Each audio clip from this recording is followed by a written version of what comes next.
Welcome everyone. Welcome to Book Sandwiched In, a series of author talks brought to you from the New Haven Free Public Library. My name is Isaac Shub. I work in the library's reference department, and I'm here with Adult Services librarian Rory Martorana. And together we'd like to thank the Reference and Adult Services Department colleagues Seth Godfrey and Shannon Carter, who is working on this program right now behind the scenes, and they made this program possible. And we'd also like to thank all of our other colleagues in the department and at the library. Just before we start, I just want to say that these Zoom webinars provide a really unique opportunity for us, which is what we were just talking about before we started. Authors that we might never have been able to meet in person, we're able to talk to.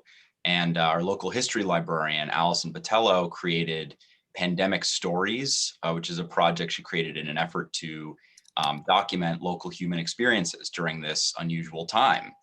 Because as Allison points out, our firsthand pandemic experiences, the image and artwork that we use to document it are not going to be recorded in a book or an album and placed in the local history section.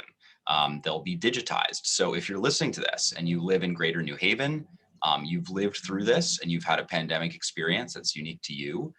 So please send the library any words or visual art or digitizable artifacts or just doodles that document what this time was like for you. You can do this at nhfpl.omeka.net, and we're going to put that link in the chat.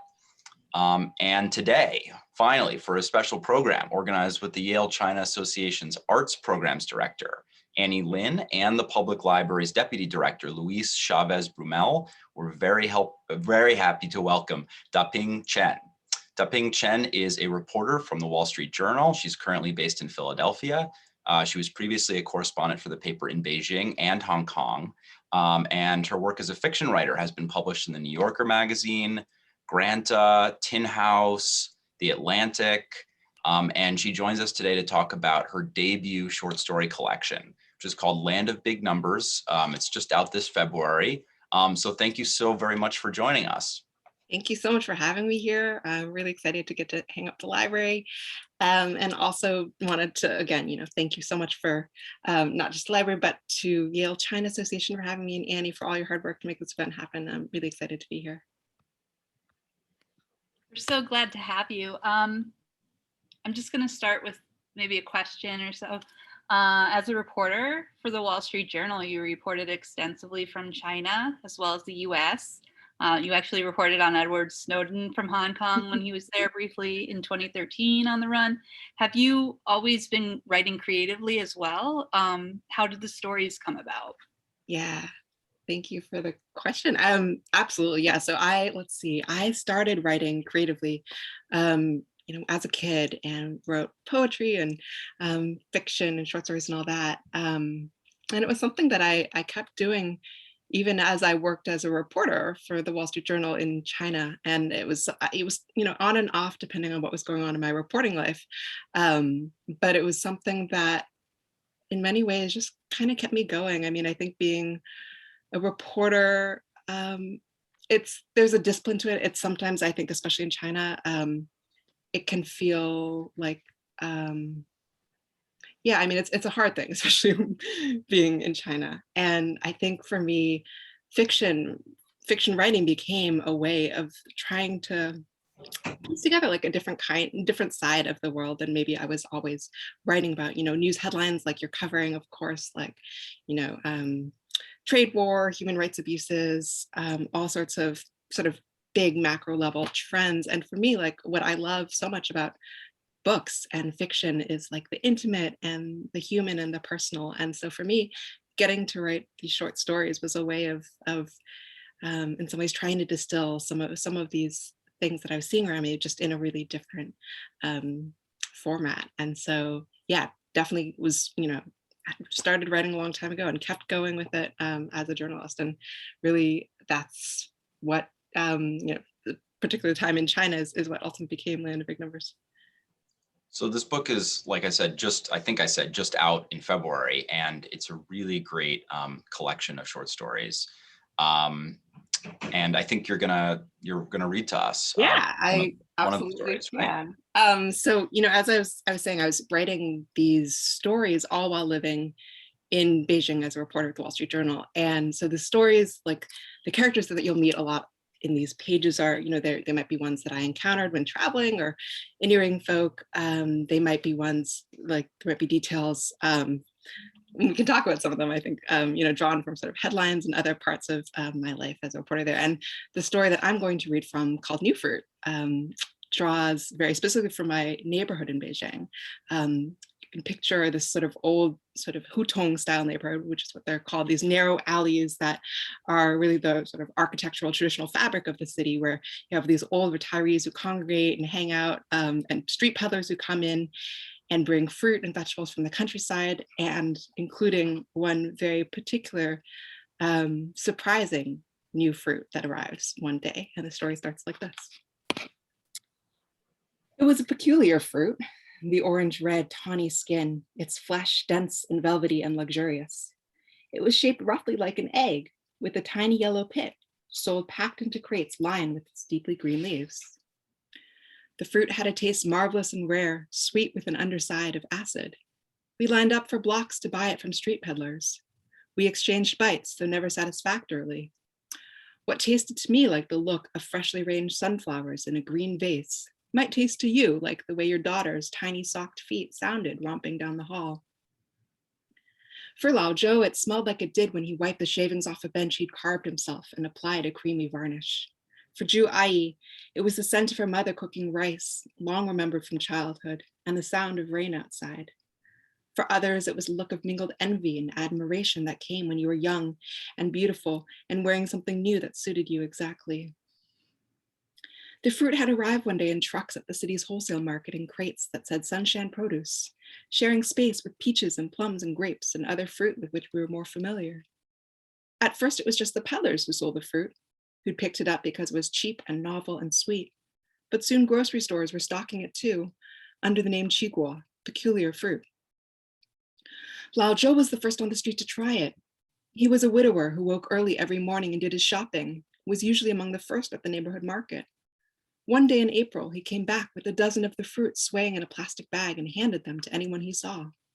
Try it, he said, an alertness in his voice that surprised us. Pang Ai, out for a stroll, took one curiously. The first bite made her cheeks burn softly pink. Oh, she said, oh, how tasty. Those of us who stood watching the exchange between her and Lao Zhou raised our eyebrows. There was something private in that moment, even though Pang Ai was frequently found gossiping while squatting in the common privies, and it would not have occurred to any of us, to suspect her of holding anything in reserve. It had been an especially frigid winter, months of chapped lips and living off stalks of stewed cabbage, months in which we had turned up our coat collars and nodded to one another in passing, and kept to ourselves and turned the television up high. By the time the Qiguo arrived, spring was just making itself felt, and it was a relief to shed our coats and walk unencumbered. Those of us who ate the Qiguo noticed that the sun was warm on our limbs, and the sound of a bicycle bell tinkling outside reminded us of the warm air, of the spring breeze of possibilities. We smiled more often, let our eyes meet in the street. Today I had one that tasted like I had just told a good joke, and everyone was laughing, Lao Sui might say. Mothers would feed mashed up pieces of the fruit to their babies, and we'd crowd around to watch the surprise and wonder that transformed their small faces. We were kinder to one another that season. Mr. Feng, who worked at a local bank, tasted a Qiguo one morning, and afterward it occurred to him that the metal door at the entrance to the apartment building was sticking, so that the elderly woman who lived on the first floor could sometimes be seen standing outside, waiting for a neighbor to enter or exit so she could slip in behind them. He grabbed some pliers and went downstairs to see whether he could fix it. Other changes happened, big and small. To everyone's astonishment, Zhu Ai's son, who lived with her on the third floor, quit his job at a local factory and moved south to be a painter. He had taken a bite of the Qiguo and, so he said, seen a sunset of moist silver and cloudy gold that he was determined to capture on canvas. No matter, so his mother said, that he had no talent and would come to a bad end. Lao Zhou, who worked as the neighborhood handyman, was often seen eating the fruit. That spring, he found himself singing more often as he swung his hammer, feeling a long dormant restlessness in his blood. He noticed the young girls in the neighborhood were wearing high-waisted skirts. It seemed to be the new fashion. He noticed the far-off sound of a revving engine in the distance. That day, he'd given Peng Ai her first piece of the fruit, He noticed that the shape of her waist was still visible, even in the baggy shirts she wore now. And though they had known each other for years, there was a freshness about her eyes that surprised him. For the first time, it occurred to him, tasting the Chigua, that he was not yet an old man. The only one on the block who refused to try the fruit was Mr. Sun, Pang Ai's husband. A retired railway inspector, he had a stubborn streak and refused to eat most fruits, preferring instead to subsist on his wife's hand-pulled noodles and crescent moon-shaped dumplings. He was a sober man, not given to talking much, though he did inveigh against the Chigua when his wife asked. Not natural, he said. Don't trust it. And it goes on from there. Thank you so much. Can you tell us, so you were talking about where the inspiration for that came from that neighborhood you were living in? Yeah.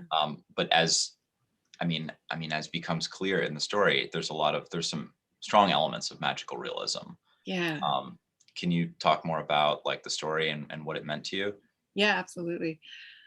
So I think, in Land of Big Numbers, there's absolutely magical realism sort of sprinkled throughout the collection. And I think, it's funny. I mean, in some ways, for me, again, I think writing these as a journalist, like it was me sort of sitting down and trying to think about, what are the parts of the country and an experience that I can give readers that they might not be able to get through, journalism or news headlines. And what strikes me so much about, the experience of living in modern China is how much of it does feel so much as like, you've stepped into the pages of like a, Marquez novel. It's a feeling of, anything being able to happen, and often, anything, many unexpected things happen. You might step out, the street one day and see, like for example, near our Hutong, and the one where the story is set, like I remember vividly, there was a fashion for a while for people to wear these fake plants on their heads. It just became like this trend. And so sometimes you would walk down the street and you would see people, wearing these green plants. And sometimes you could trick yourself in a crowded alley to thinking that you're, standing in the middle of a moving field. It's a place where the government modifies the weather. So, if it's been dry for a long time and the skies were really polluted and smoggy, we might wait until the government would fire up its cloud seeding devices and make it rain to wash away the pollution. I mean, it was, it's the kind of place, and of course, country that has changed so quickly.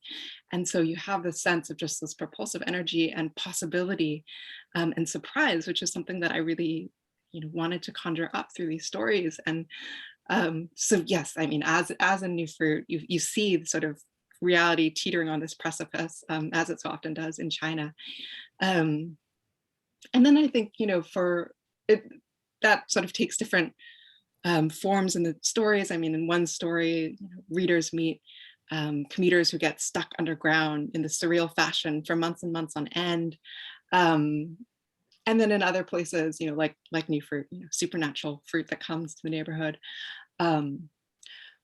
With new fruit, though, I mean, I think, in some ways, although it is one of the stories that has a lot of that magic realism woven into it, the fruit changes in the seasons, and it starts to transform people's lives, for those who haven't read the piece. But I also, this particular story, I would say, like, definitely came out of like this desire to really conjure up a neighborhood that was really special to me. It's a place that I loved. There is so much that I loved about living in China. And again, I think it's a country that from a distance, it's hard to see those sides of the place.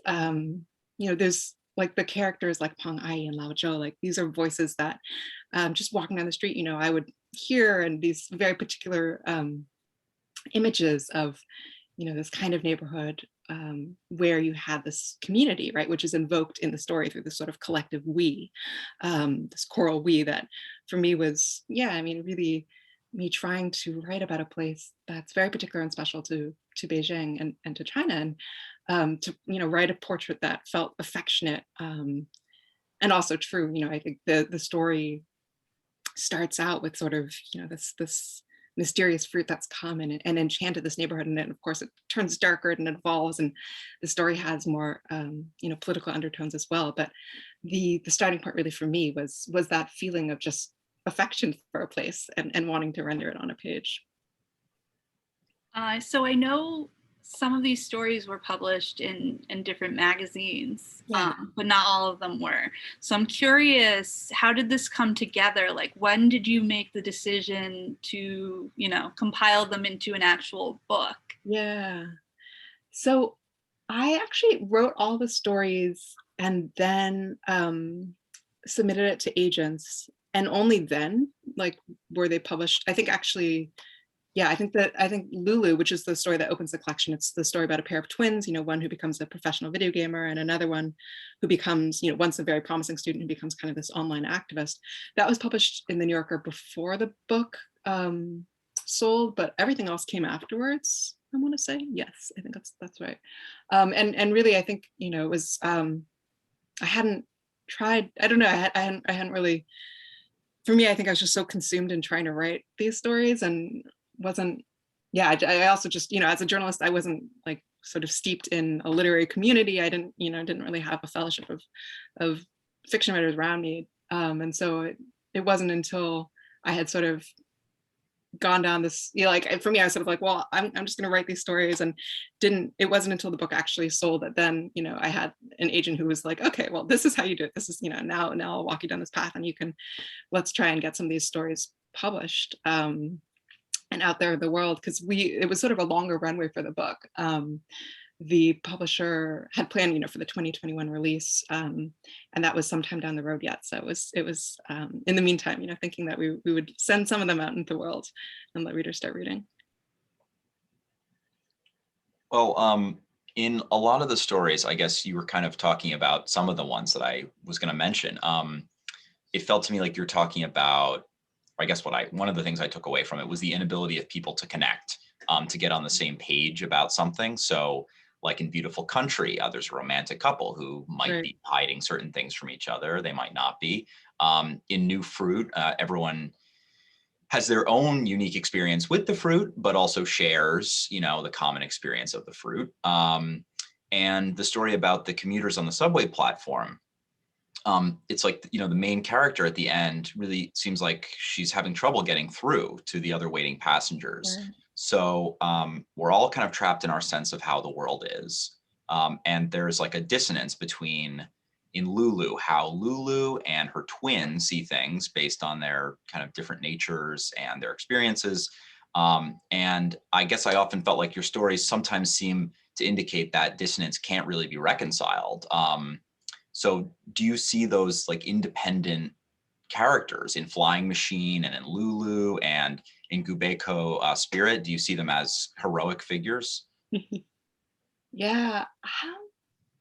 I mean, I think what you said is right. Like, and that's something that's always fascinated me as a journalist as well as a fiction writer. I think this, just what it is to be human, and the fact that we are all so distinct and different, and the way that which, what we bring to any story or experience just refracts it in such radically different ways. And so, yeah, like with Lulu, they're born in the same household, same family, same sort of weight of parental expectations. And yet, like, because of just the difference in their characters, they go on radically different paths. And likewise in Gubeko Spirit, the story about these commuters who get stuck underground for sort of absurdist reasons and are victims of state bureaucracy, they likewise end up responding in these really different ways. And with the main character, as you say, I don't know if I would think of her as a heroic figure exactly, but she's somebody who decides that she's going to try and break out, and she's not going to accept sort of the script that is given to her by state media, in which,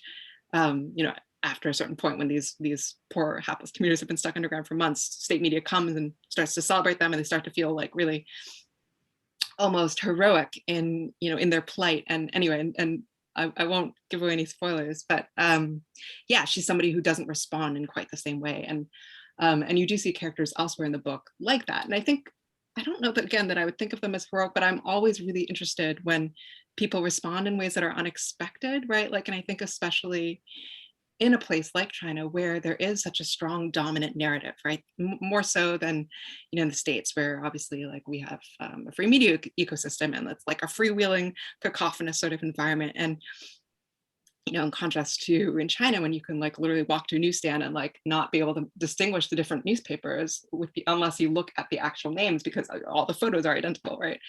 And so I was always really struck as a reporter when you would meet people who just saw things differently, right? Like, and who refused to see things in the way that it had been handed to them. And I always was fascinated by those sorts of characters. And so, and that might take the form of Lulu, right? Like the woman who becomes sort of this online dissident in the book, or, like in Flying Machines Cao Cao, like he's a man who, for those who haven't read the story, it tells the tale of this rural inventor who, all his life has been sort of hoarding these cast off bits and pieces from the village, which he assembles into his own creations. And he sets out to build an airplane. And it's, I guess you could say her. I mean, it's like this grandness of vision, right? In his case. And I think also like beyond just sort of, we also see in the story how he's sort of negotiating his own relationship with the party and his own aspirations. And so there's, like Gubek's spirit, there's an extent to which like his vision, you could think about it in terms of like a political lens, but also I just loved how he literally sees the world differently, like at this basic level. Like he sees other people's refuse and garbage and decide, and he sees possibilities in them, right?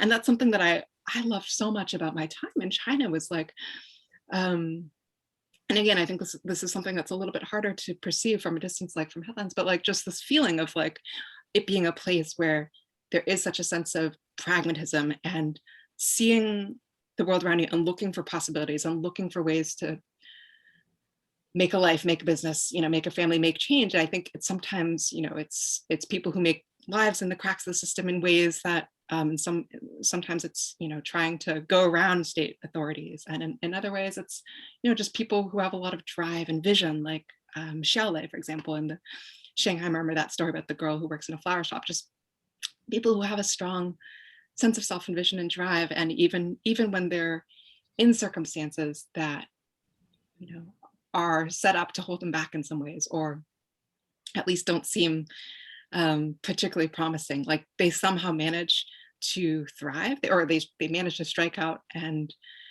reinvent themselves. And I think that that's the sort of character that I met repeatedly in my time in China and just always really was struck by and admired. And so whether or not the characters work, I absolutely did write some of the stories, sort of thinking with them and wanting to pay tribute with them too. That is a great answer. Thank you. Thank you very much.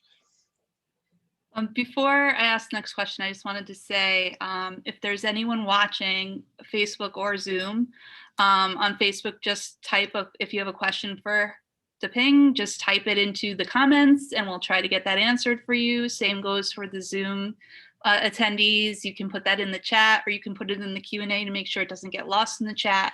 We'll try to get that answered. I wanted to say, and it sort of piggybacks off of Isaac's question, thematically, the stories are each individually a little bit different, but there are notable parallels between them, including some of the characters and the way they view the world. But I also noticed, and I don't know if this is just how I read it, there seemed to be this ongoing thread between all the stories of underlining feelings of sort of subtle sadness or longing that emerges in each story. Was that your intention? And can you talk a little bit about that? I don't think it was. Or maybe I'm just like a really sad. I mean, I think you're picking up on something correctly there. I did an event the other day with Elizabeth McCracken in which she was saying like, look, nothing I do is intentional. Like it's all, and I mean, and I think these stories, like, I mean, I was writing them really just as a way in some ways, like a fumbling in the dark, right? Like a feeling that I had spent so many years in China, having, being in the rare position to get to observe for, a living, and having notebooks full of these details and wanting to try and find a way to assemble them and make some beauty and also sense out of them. And also, grappling with some of these questions that we've alluded to in this book. And as far as like that, that sense of wistfulness or longing, I mean, I think that's probably, I mean, it's absolutely something that I think fascinates me. I think this human ache, right? Like this desire for us to be close to one another like you mentioned, Isaac, beautiful country, right? Like you see this couple on a road trip to the Grand Canyon, and you can see like they care about each other deeply. They have the will to make it work, and yet also like you can see just fundamentally, again, because they are different people, like they come from really different places, like there are these frictions between them that in some ways, depending on which character you would ask, are insurmountable. And I think that's something that I just is so core to, I mean, the human experience, yes, and also the fictional one, this experience of just looking around the world and realizing that not everyone sees it the same way, right? And that the way we see ourselves is not necessarily how we're perceived. And that gap in perception, I think, is so often, I think, really poignant and compelling.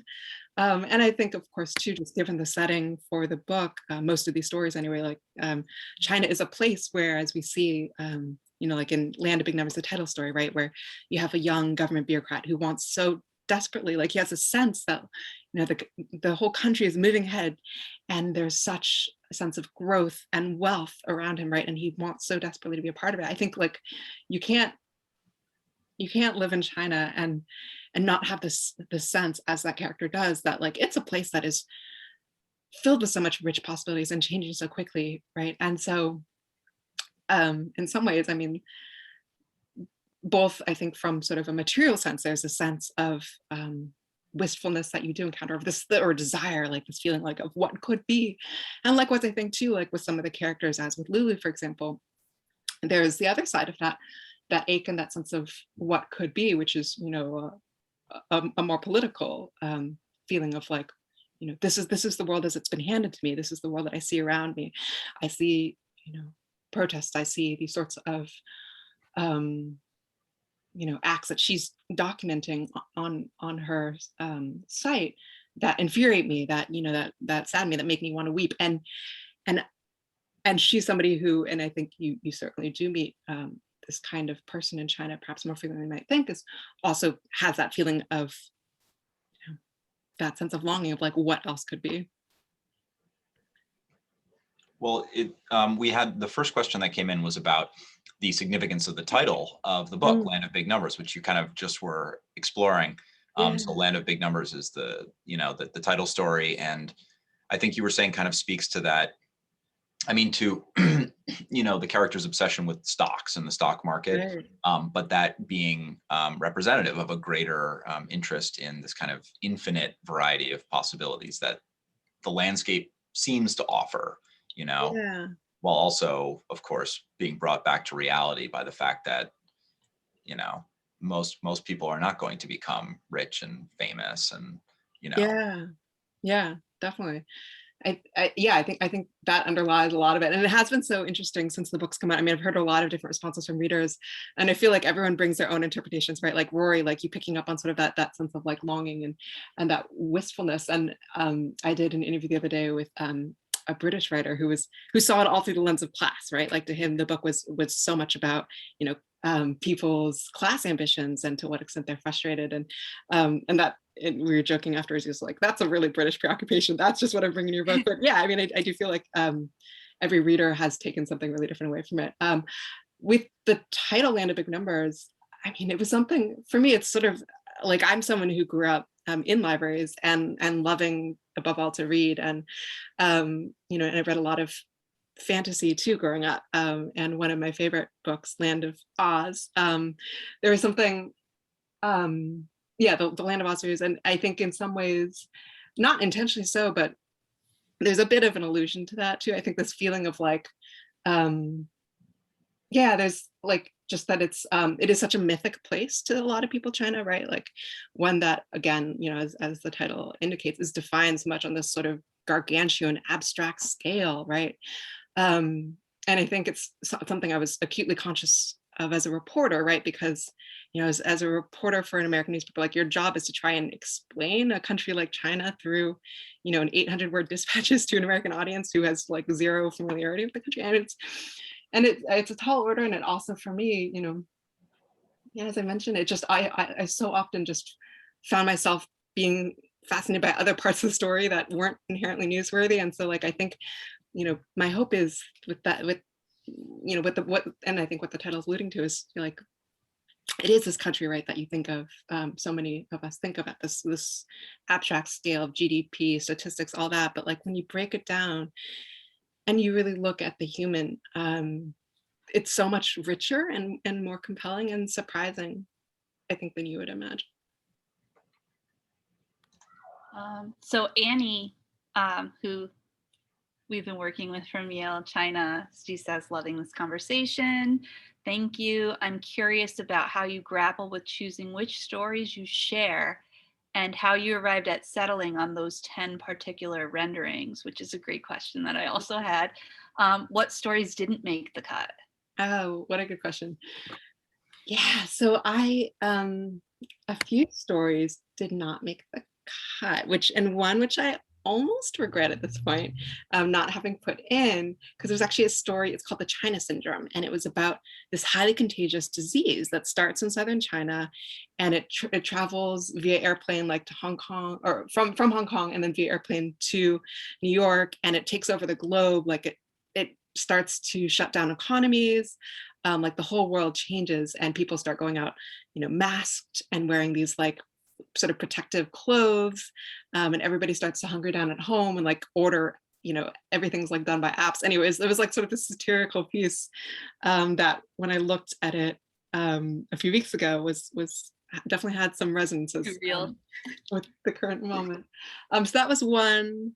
Another one, I'd written a whole story that was sort of off of a trip that I had done, not a reporting trip, but I had traveled in Sera in Western China, in sort of the Tibetan part of the country, and seen a sky burial. And I thought it was really fascinating, seeing the government, you know, so it's this traditional form of burial that the government was trying in some ways to try and commodify and commercialize and like make into a tourist attraction. And there was a lot happening on that trip, and I met a lot of people who just stuck in my mind. And so I had written a story loosely around that, that also had some magical realism, and a woman who comes back from the dead. And anyway, and then yeah, so there were several that did not, I didn't include. And I mean, I think ultimately it was just a winnowing down process. I mean, there were some that I just felt like needed more time, needed to be worked up further. I got stuck on, and ultimately didn't include. But maybe at some point we'll revisit. We'll see.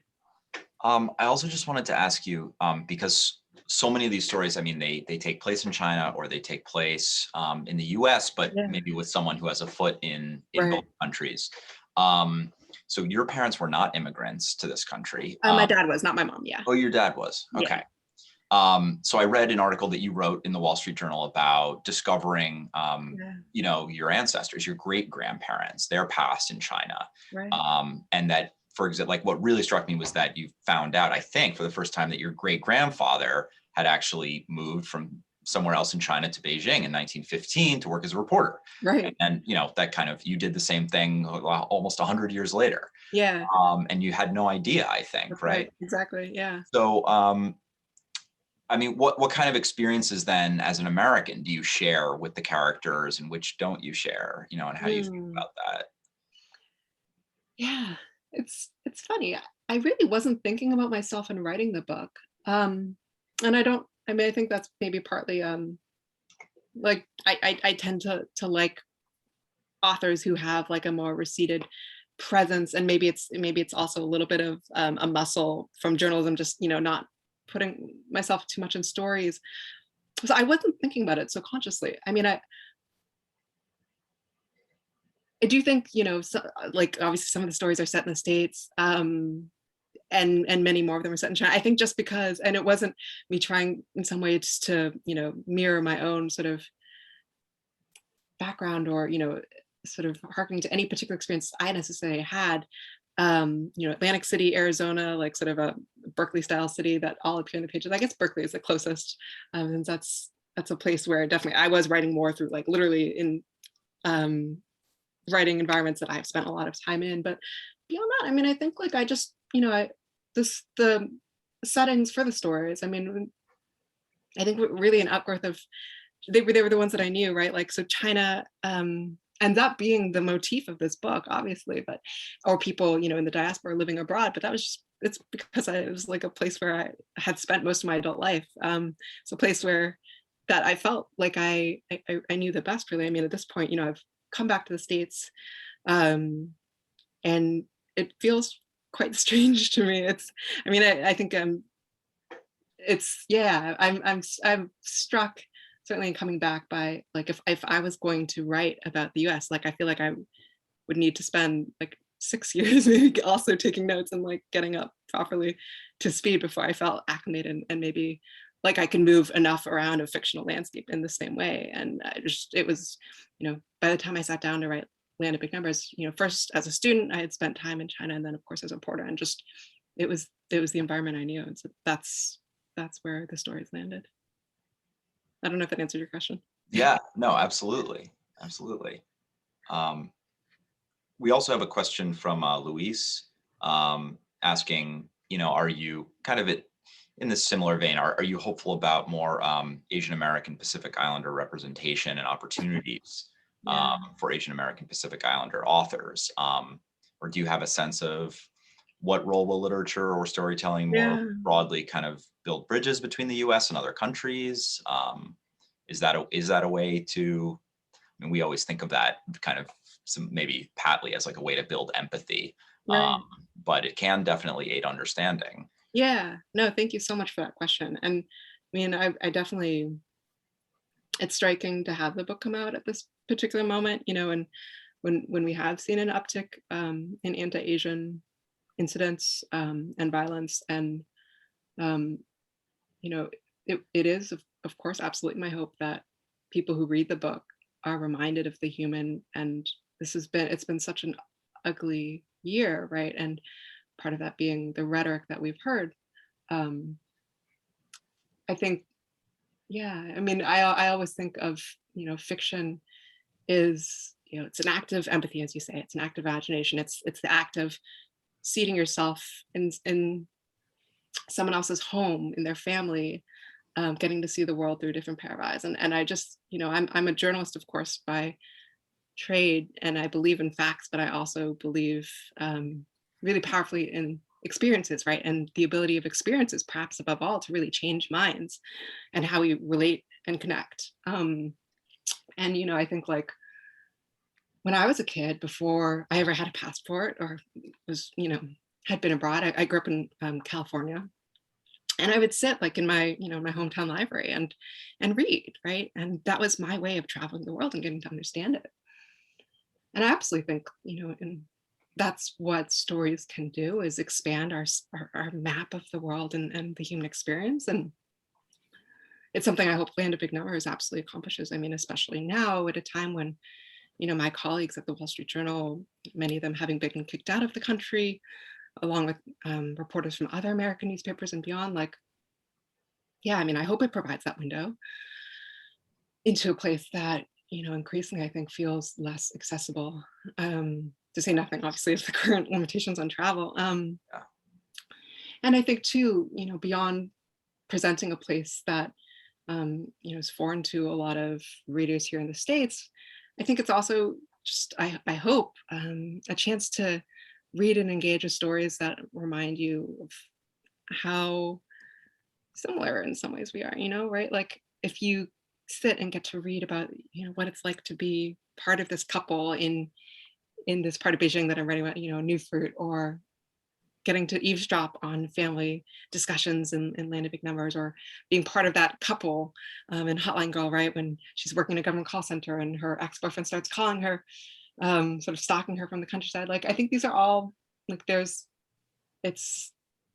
are stories that are obviously in China, but they're human experiences, right? And I think and I hope there's a lot that people can relate to in the stories. I mean, even if some of the terrain is not as familiar as it might be. And right now, you know, thank you for that question. I mean, I think we really are in a moment when we need more stories, we need more voices than ever. So I had watched PBS NewsHour on social media had posted an essay that you recited about your heritage and identity and your name, and how it relates to your family history, which I found really powerful because I also have a boy's name.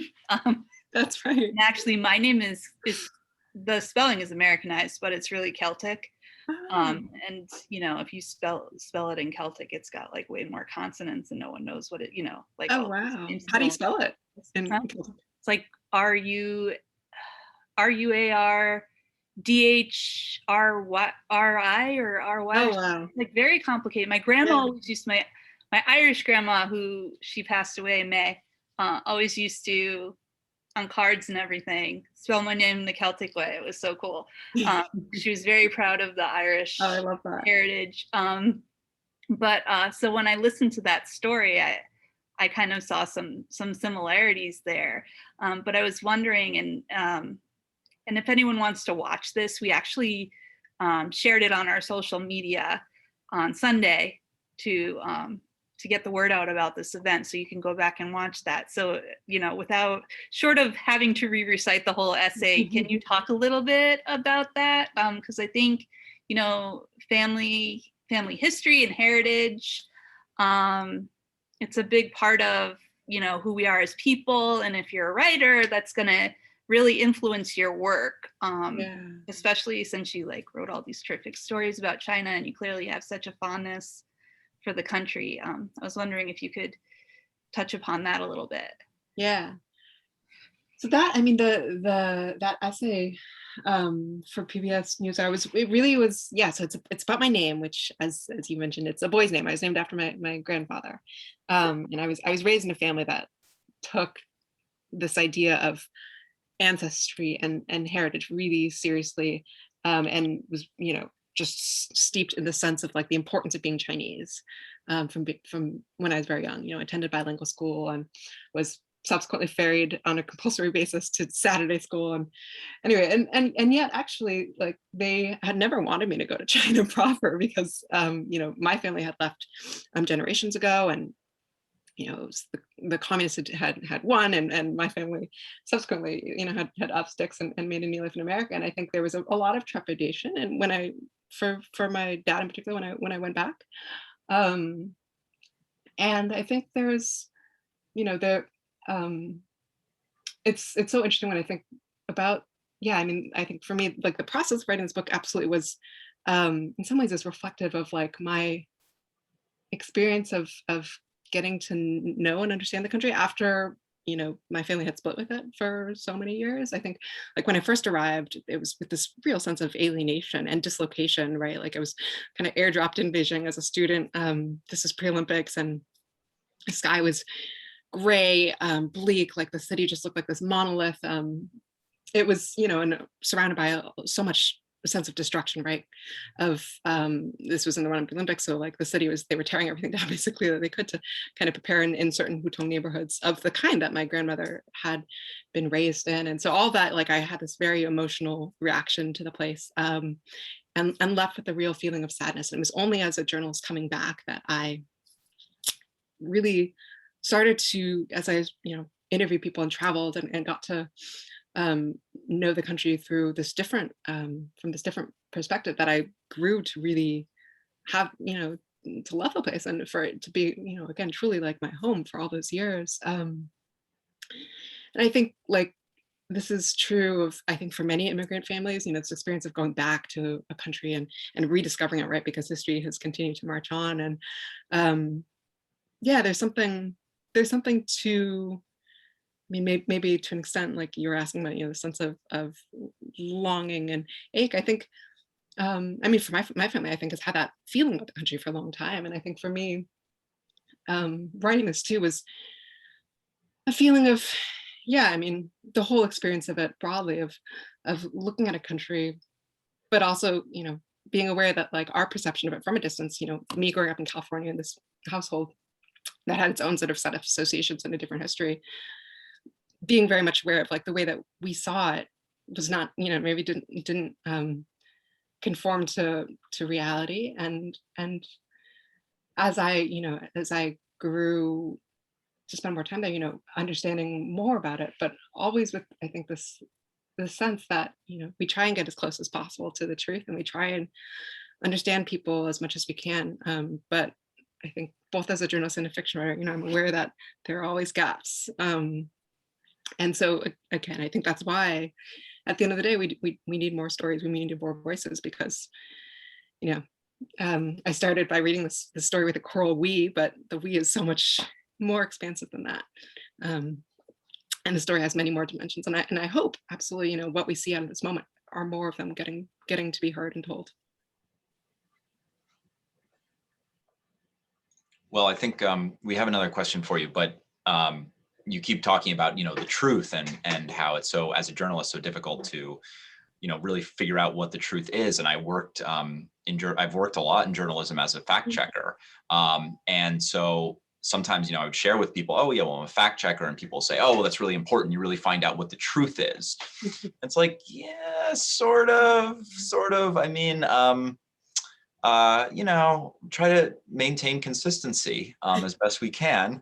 Right. But the truth is that, we don't know everything. And that's kind of like the service that, as you said, fiction serves. I mean, is that sometimes it tells a more complete truth. Yeah, absolutely. I mean, I think the human experience is a mystery. I think fiction is more directly grappling with that sense of mystery, right? Like trying to get at what it means to be human, and what is literally factual and descriptive is not necessarily it's not necessarily going to transport you there or help you understand the place like in a deeper way. And yeah, I think that's really well put. And yeah, I mean, I so appreciate you guys hosting me, and I hope that readers who do immerse themselves in these stories get to see that, and get to see themselves also enlarged on a page, because again, like when we do take the time to dive into fiction, I think it does enlarge our sense of the world, but also our sense of ourselves, right? Because we see that we see ourselves in other people, ourselves in different situations, and just how different the world can be. Okay, so this other question we have is similar to what we've been talking about, but as someone who's lived in both cultures and talked, I think, to a lot of people in China, I'm sure a lot of people in the US, can you identify any of the biggest differences in day-to-day beliefs between common folks in China and the US? So maybe that's like a problematic formulation, but human experience is very vast. There's all kinds of different people. That's a great question. I mean, so many differences, right? Like in terms of what the government owes us, to what extent, we see ourselves as free agents, to what extent.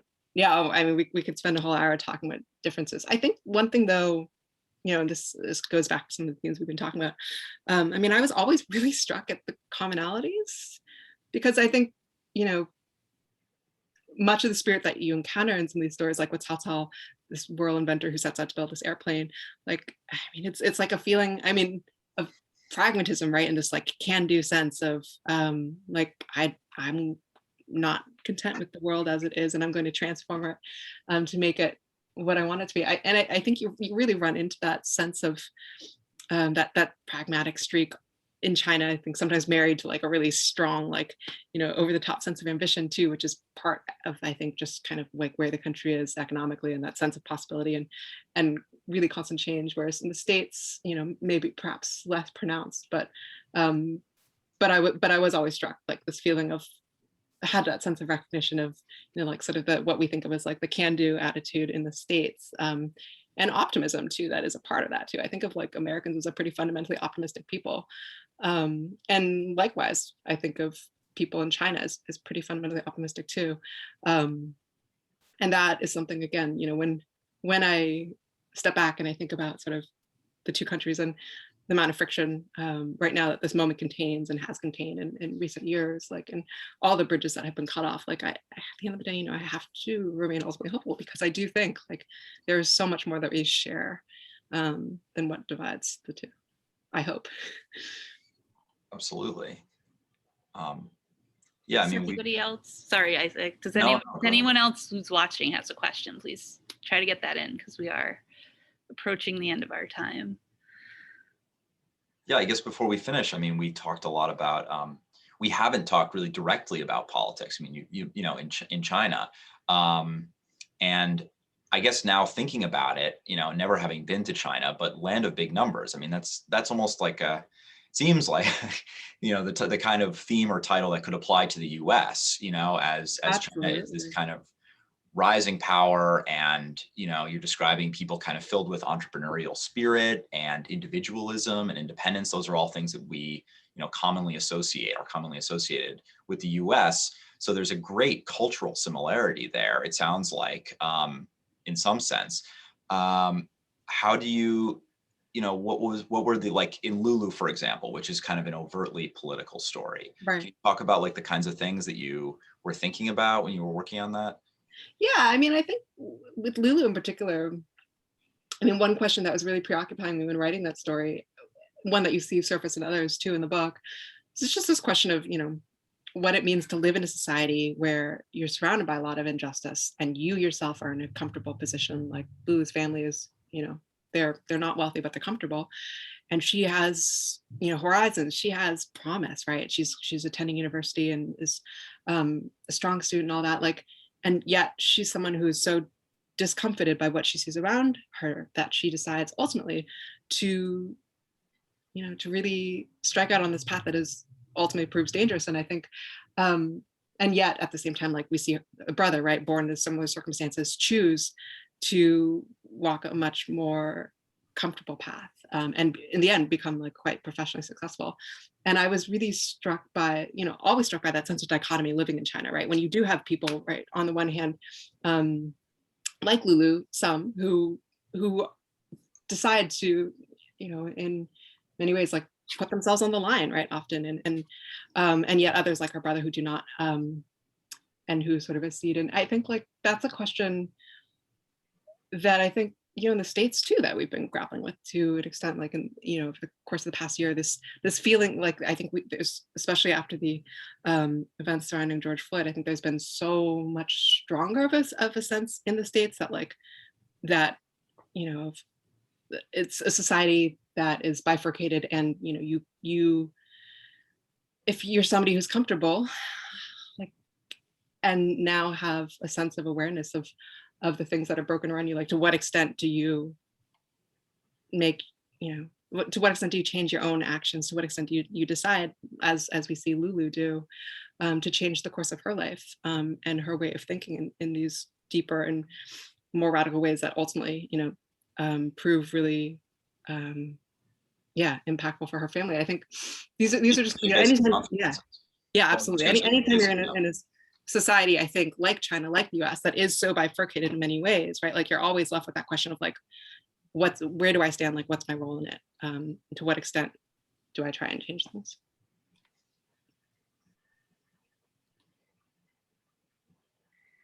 We did have one more question. Maybe we can sneak that in quickly. Sure. Ruth asks, are the children directed in similar paths as in the US in school? In China, are there many restrictions? Sorry, I didn't quite catch that. What was the question?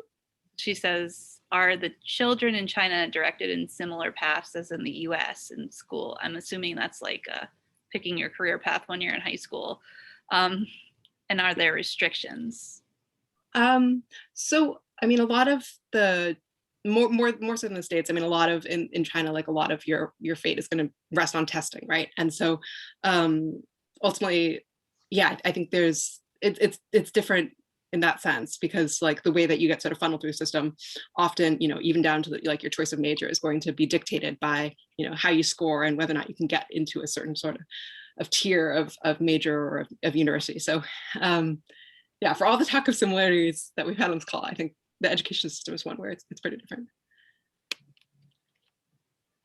Okay, so thank you so much again, Diping, for joining us today. It's been such a fascinating conversation.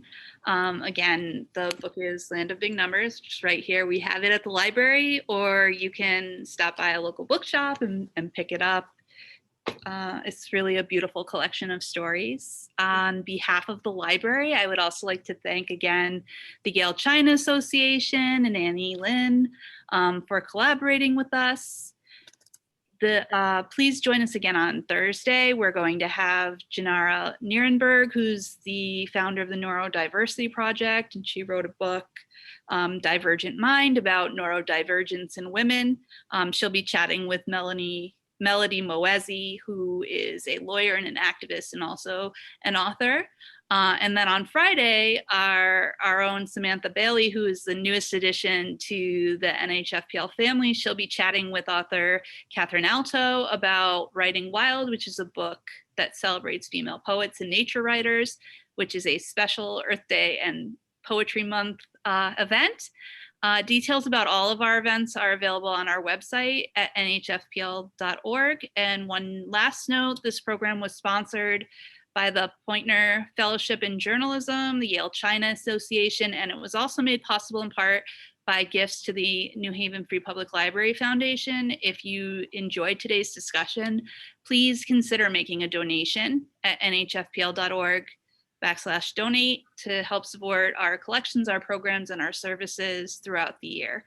And again, thank you so much for joining us. It's been so great. I don't know if you have anything to add, Isaac. I want to thank you so much for your time. It was very gracious of you, and we got a lot out of it. Thank you. Yeah, no, I really enjoyed this, and thank you so much to everyone who tuned in.